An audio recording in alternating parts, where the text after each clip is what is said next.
New Jersey Assembly Speaker Vincent Prieto participated in a roundtable discussion that included Hudson County Schools of Technology Superintendent Frank Gargiulo, CEO of Eastern Millwork Andrew Campbell, who was also honored for his contributions to Hudson County Vocational Schools, and New Jersey Council of County Vocational Technical Schools Executive Director Judy Savage regarding the need for future career and technical education to improve the state's economy. The event also included a tour of high-tech facilities, which showcased the many different career fields, including the culinary arts and media production that they prepare students for. In between the roundtable discussion and tour, Prieto spoke with Hudson County View about the rumored pension deal between the New Jersey Education Association and Governor Chris Christie. Well, they put together, meaning the governor put together a commission to study this, and it was months ago, and they've been working on a solution. They actually have been talking to the different unions, and one of them was the NJEA, and it was touted that there was some type of a deal. They had what supposedly was there was a roadmap of some of these ideas. The only issue that I have with certain of what they were doing, I can't be a person that you can give me one option. I need to see different options, and the issue here has been that this was a problem that happened over a decade. So it was a marathon getting into this problem. The prior administrations did not pay into the system. Every employee has paid all along, but the contribution on the part of the employer has not been put there.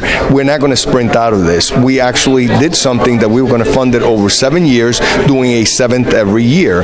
We got to the third seventh. We had a very bad economic year last year that we could not meet our obligation. So that became a problem. But because you had one bad year, you don't scrap the program. You know, it may take a little bit longer to fund it than 7 years. Maybe we can stretch it out a little bit more and see how we do this, because there's also of this commission's idea was to freeze the pensions, and people that are midstream that have invested a lot of time in their lives becomes a problem. And to me, it's not about numbers. And I've told them this. I said, you know what, when you add numbers, it looks good on paper, but when you get down to it, they're real people, their lives, their families, you know, you have to be mindful. And I see it from that end, coming from the municipal side. So we have to be mindful.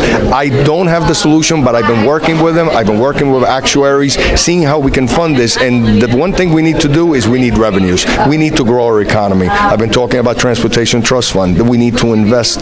That will spur our economy. That will create jobs. And then those jobs is what's going to make New Jersey attractive. And New Jersey is an attractive state because of our road infrastructure. We are just raising the Bayonne Bridge so we can get more cargo into our ports.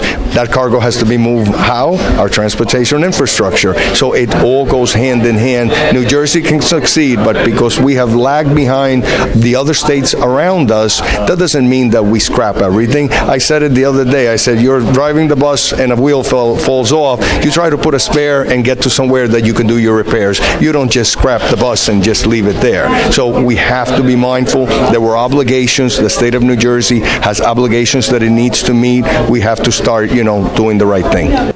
Prieto also answered a question about revenue and spending options, including the millionaire tax, middle-class tax increases, and cuts to pension benefits that may help secure the long-term health of New Jersey's pension crisis. It's a great question, but it's a very complex question. So number one, the millionaire's tax, what we had proposed was anybody making over $1 million. Not on the first million, that would stay the same. It'd be over $1 million. And that would be a source of revenue, not the source to fund anything in particular. Just the whole budget as a whole. The other thing is the middle class that you talked about taxing, they're the ones that have been getting crushed under this administration, because over the last 5 years, rebates and different things have been slashed, so property tax relief to this universe is the one that has been suffered. So that's not an option.